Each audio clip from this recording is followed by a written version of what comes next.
Spotlight is a production of CTNY, the Catholic Television Network of Youngstown. It seeks to spotlight people, places, and events from around the Diocese of Youngstown that promote the new gospel of joy called for by Pope Francis. Your program host is Father James Korda.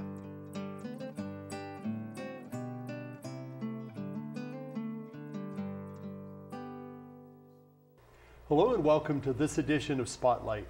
I'm Father Jim Korda. During this series, we are celebrating the 75th anniversary of the Diocese of Youngstown. And joining me in today's show is Monsignor Jim Kolp.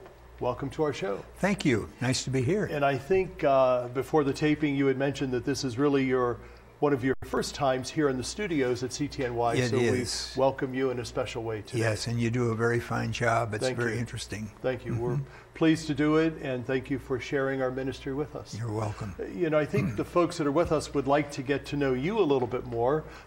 So if you could share some of that with those folks, and also in relationship to what we're celebrating this year, the 75th anniversary, and how you recall past anniversaries of the diocese. Okay, I'd be happy to, Father. Actually, I went into the seminary. I went to St. Paul's grade school in North Canton, then to St. John High School in Canton, hitchhiked for 4 years from North Canton to Canton with my brother, and we had 2 English boys who lived with us at that time.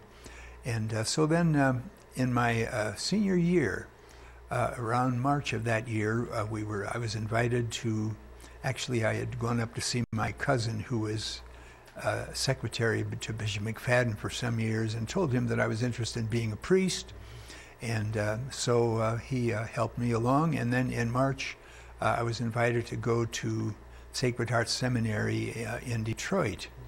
And so I did that, and I started out at Sacred Heart Seminary in March of the year 1943. And, you know, things went along regularly, and within 2 months, we got word that something was happening, that there was something happening. A new diocese was being formed. And of course, you know, Canton, actually one of the main streets in Canton is Cleveland Avenue, so our direction was always in Cleveland. We weren't exactly sure where Youngstown was, or very much about it.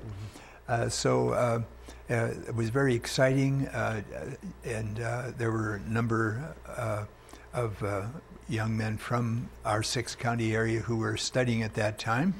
And so then the diocese began, and Bishop McFadden, of course, was chosen as the first bishop. And when he came to the diocese, sort of interesting, he came by train.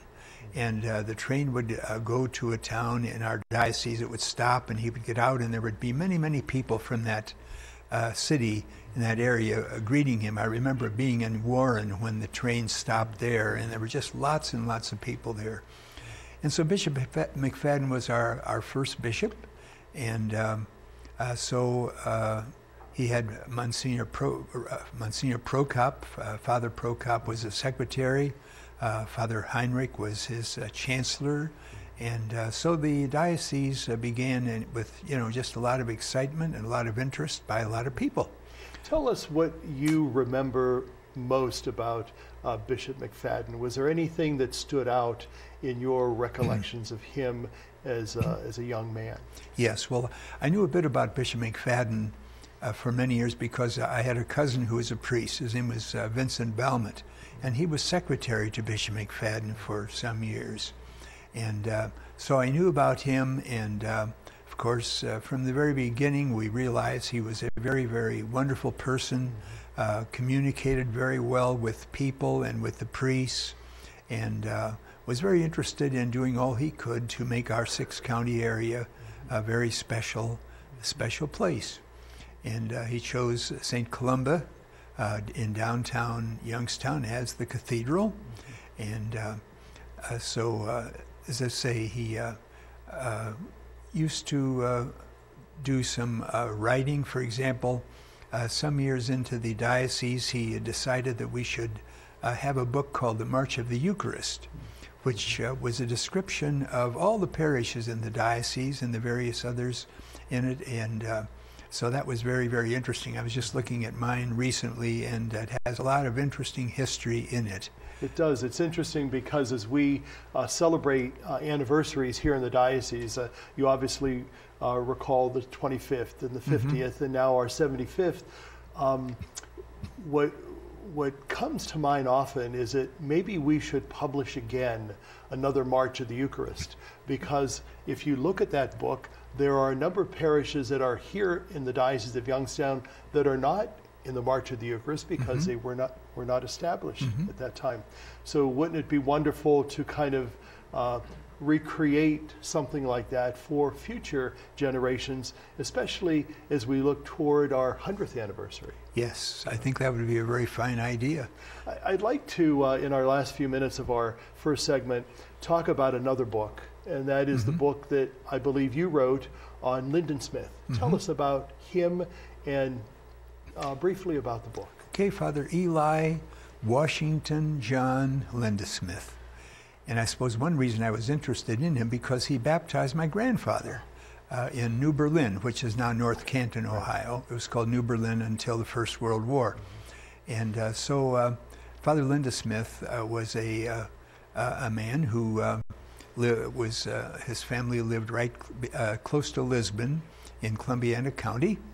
His father was Protestant and his mother was Catholic. So they decided we'll raise the boys Protestant and the girls Catholic. And so it turns out that his father passed away very young. And then he began to go to the Catholic Church and eventually decided to go to the seminary. He was the first American-born young man who was ordained for the Diocese of Cleveland. And he was pastor in parishes in the Diocese of Cleveland, including St. John's, Canton, Ohio, that's where he also served New Berlin or North Canton when my grandfather was just a youngster. And so then he was sent to Latonia as pastor. And when he was in Latonia, the Bishop of Cleveland invited him to become a bishop or to be a priest in the Indian Wars. This was around 1880. So he left the diocese, went to Montana to become a chaplain in the Indian Wars. He met many Indian chiefs. He took very good care of the military that he was responsible for, and he wrote down everything so that when I was writing this book, I just had to follow his many, many writings. Most of them are at Catholic University in Washington because he left a lot of the material there. But a very fascinating person. Yeah. We're going to talk a little bit more about your experience in the Diocese of Youngstown, but we're going to take a quick break. Okay. So please stay with us. We'll be right back. The first Catholic parish established in Portage County in 1831 near Randolph-Suffield was St. Joseph Church.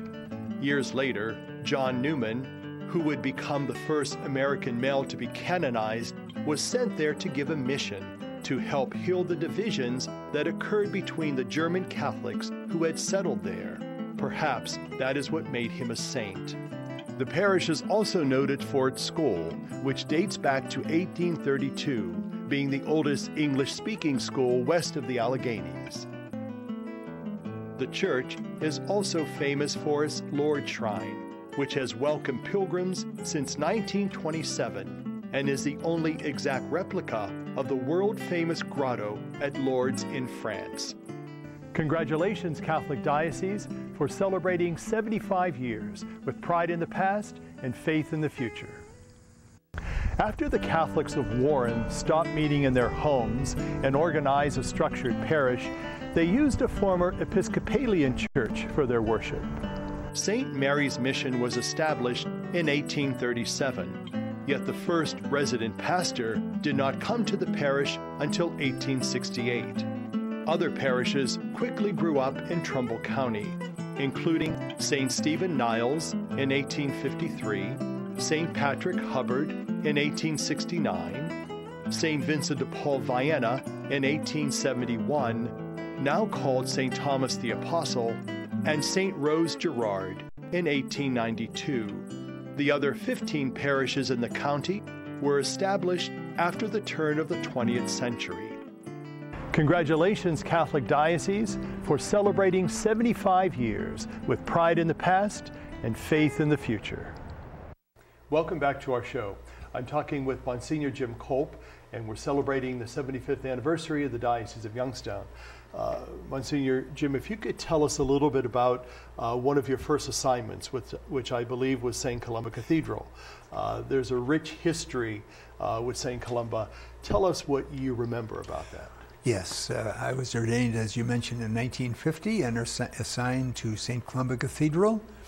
And so I came here, and I was, you're a little concerned, what's a cathedral going to be like and how you're going to be there. But it was just a wonderful place to be. Father Monsignor Joseph Trainer was the pastor, and the associates were Father Jim Malone, but later Bishop Malone, Father Thomas Kelly, and myself. And the people were, in Youngstown, the people seemed to have such a great love of priests that you just felt at home wherever you went. And so I was there for 7 wonderful years. And I do have to say that one of the events that happened was not a fortunate one. Back in 1954, I had heard confessions for First Friday and on a Thursday evening, and then I went over to the cathedral, and I was speaking with a young man over there, and all at once there was a pound on the door. Pound on the door. I went to the door, and the church is on fire. Well, so immediately, of course, I went to the telephone, called the fire department, and then we realized that there had been a thunderstorm, a violent thunderstorm, which had struck the roof of the cathedral, which had a lot of wood in it. And so we looked, and sure enough, the church was, the fire had quite a start. So what we did, also Father Bill Picard was an associate with me. So what we did immediately, we went to the altar to take out the Blessed Sacrament, and you could just hear the crackling in the roof. And so we took the Blessed Sacrament out, and we went over to the where the Sisters of St. Paul had their apartments there near their bookstore. We rapped on the door. I think they were all safely, in bed by that time, but they came to the door, and we told them what had happened. So we put the Blessed Sacrament in their tabernacle, and then we went back to the cathedral to try to take out vestments and various things like that from the sacristy that could be salvaged at that time. And so I remember standing there in the parking lot across the street with Bishop Walsh, looking at the fire. And I remember I said to the Bishop, I did not finish my office, my divine office yet today. And he said, don't worry about that. And so, as I say, regretfully, the church did burn very, very much. And Father Trainer at that time used to go out to near Lake Milton, Lipke Road, where he had a little place out there, and he was out there at that time. So I drove out the next morning to tell him about the fire. I didn't tell him how serious it was. I just said the church, And so we came into town, and then, of course, we saw the cathedral, what had happened to it. And so, as I say, that was one of those things that happens, and it did happen. Sure. Well, thanks to you and the Daughters of St. Paul for saving our Lord in the Eucharist, first of all.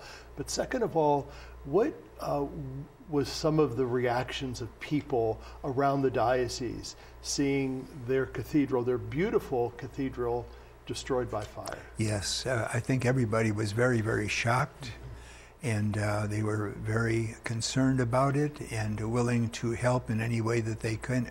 Thankfully, it was insured, so that helped a lot. In fact, the insurance came to $940,000, but the damage was even more serious than that. Sure.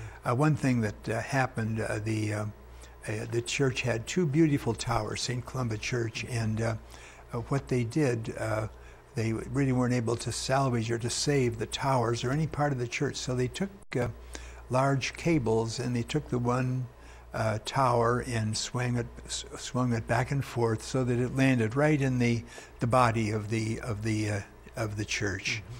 And then the other tower, which was closer to the rectory, they'd put a large cable around that and swayed it back and forth, hoping it would land in the body of the church. But instead of that, it turned the other way and went through the cathedral rectory, which was where, of course, all of us were living, but we weren't, no one was in the house at that time. But that meant we all had to find a place to live for a while. And so that was something that happened. And then something rather interesting, too. When the new church, when the new cathedral was built, it had a beautiful tower, and it was going to have a nice crucifix, a nice cross at the top, very top of the tower. So it was on a Sunday afternoon that the cross was to be placed there by helicopter. And so people all around were watching this helicopter with the cable. You know, it was going to drop the cross into the place where it was to contain it, and then to remove the cable and go away. But what happened was the helicopter dropped the cross somehow into the place where it was to be, but it was sort of crooked, so that they could not release the cable from the cross. So there the helicopter was, there was the cable fastened to the cross in the cathedral. So we all prayed very hard, and thankfully they finally were able to release the cable so that the helicopter could go away. Well, in our last 2 minutes of our middle segment now, where then did the diocese have its cathedral during the... Yes, during the time after the fire. Well, what we first did, the first Sunday, we moved into the armory on Rayan Avenue. So, you know, we had of course, the altar, and then all, you know, sometimes you'd be there at Mass and all at once you'd hear a click for somebody. Somebody had gotten at one of the vending machines in another part of the armory. But we had Mass there for a short time, and then we moved into what was really our garage of the Catholic Action Center. You know, we had a large garage there, so we were able to make that into a presentable place so that we could have Mass there for quite a while. Okay, interesting. Well, we're going to take a quick break. We know also that St. Pat's on the south side of Youngstown was named a co-cathedral during some of the renovation and the building of St. Columba. We'll talk a little bit more about that in our third segment. So thank you for sharing that wonderful information. You're welcome. We're going to take a quick break. Stay with us. We'll be back in a moment. In 1850, a Catholic mission was established in Conneaut, making it the first organized Catholic presence in Ashtabula County. It wouldn't be until 1864 that an actual building was purchased to serve St. Mary Church. 8 years before the construction of St. Mary's Parish Church, St. Joseph Church in the city of Ashtabula was established. Parishes in Conneaut have aligned under the title of Corpus Christi Parish, and in the city of Ashtabula as Our Lady of Peace Parish. There are 11 other parishes in that county that serve over 20,000 Catholics. Congratulations, Catholic Diocese, for celebrating 75 years with pride in the past and faith in the future. In 1847, the parish of St. Columba was established. It would eventually become the Cathedral Church when the diocese was formed in 1943. It was the first parish in the city of Youngstown and in all Mahoning County.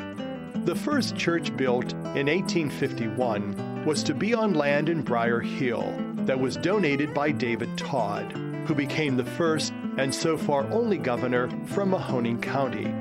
A second church was built in 1864, and in 1897, the third church was erected on the site of the present cathedral. A tragic fire destroyed the cathedral in 1954, but by 1958, a new cathedral was dedicated, which serves Catholics today. Congratulations, Catholic Diocese, for celebrating 75 years with pride in the past and faith in the future. 33 million Americans have descended into poverty. And as their futures fall, so does our nation's. Welcome back to our show. I'm talking with Monsignor Jim Kolp, and before we took a break, you were telling us about some of the tragic things that happened to our cathedral with the fire and then subsequent rebuilding of that. I know that you had mentioned that Father Jim Malone was stationed with you at St. Columba Cathedral, who subsequently became the third ordinary of the Diocese of Youngstown and really our first auxiliary bishop. Tell us a little bit about your experience of Bishop Malone or Father Malone at the time. Okay, be happy to, sure. Actually, we were in the seminary together for 1 year because we both were at St. Mary's Seminary in Cleveland, and of course when the diocese began and so on. And then he was sent to the cathedral as an associate there, and he was noted for his convert instructions and for his homilies and things like that. Well then, in 1950, I was assigned to the cathedral, so we were assistants together. And so we did things together. For example, after Christmas, we would usually go to New York for a few days. We'd have Mass at St. Patrick's. In those days, of course, we each had our own Mass, because we did not have concelebration. And then a friend of his was stationed, Father Al Raymond, was stationed down in Guatemala.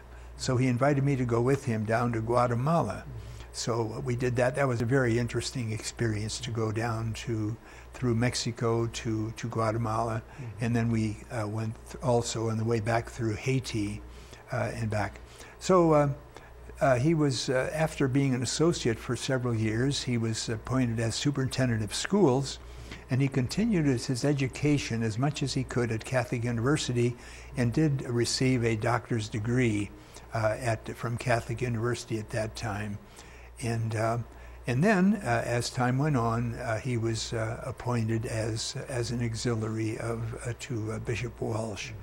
And so that was a very thrilling thing for us to see a person from here being one of our own bishops. And so he just was an outstanding bishop for 27 years. I was a pastor at St. Mary's in Massillon for 27 years. So that name 27 rings a bell with me because he was a bishop here for 27 years.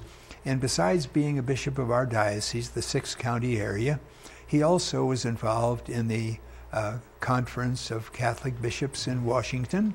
He had various positions in it, and then he became the vice president of the conference, and then he became president.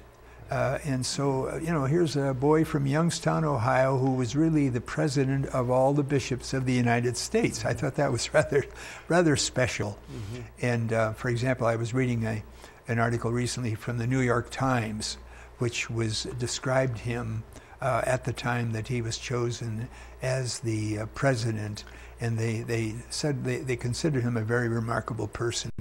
So, as I say, those were very wonderful years, and I have a lot of happy memories of him and his family and the time that we spent together and all that he did for our diocese.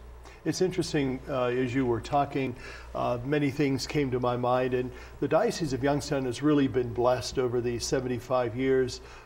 Also, as we look to our future, of a lot of firsts that happened. You had mentioned Bishop Malone becoming the president of the conference. He was really the first bishop to be elected to lead the conference. Normally it was afforded to archbishops or cardinals, and just many other things. And I think his involvement in the conference also encouraged other priests and religious and leaders in our diocese to be involved on the national level. And how important it is for us to kind of look at our church as universal, as global, is bigger than just us. And as we celebrate our anniversary in your long experience with the diocese and also as a priest, what are some of the things that you remember and that you celebrate as a priest that gives glory to God, but also understands the bigger picture of what we're all about. Well, in 1964, of course, up until 1964, we had, Mass quite a bit in Latin and so on and so forth. And then the Vatican Council took place.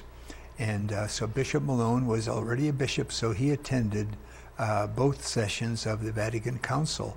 And not only did he attend them, but he also, when he returned, he had what he called council review days, in which the priests and lay people from the diocese were invited to the cathedral for about 8 months, studying the various documents of the council.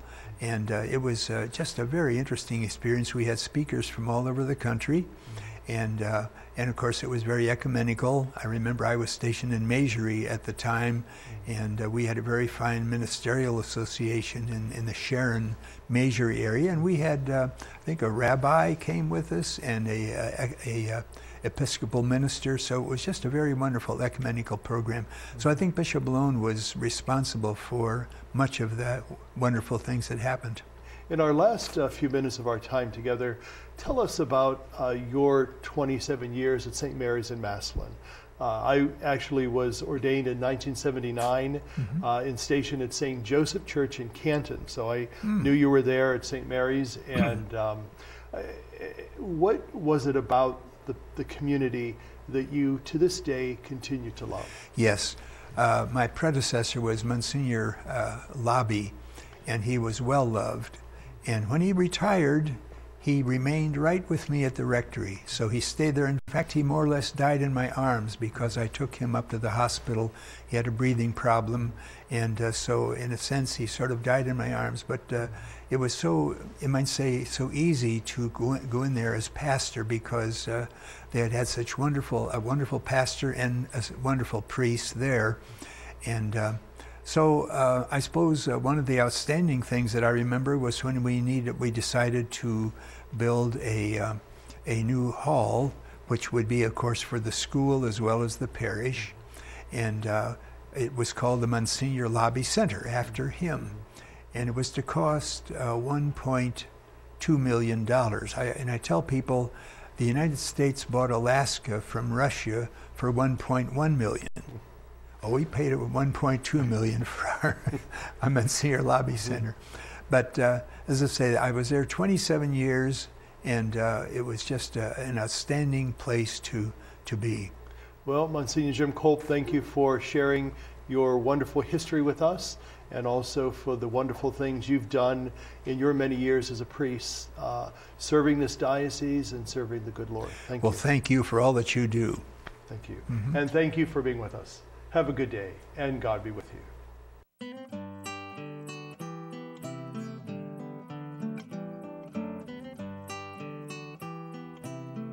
Spotlight has been a production of CTNY, the Catholic Television Network of Youngstown. Your program host was Father James Korda.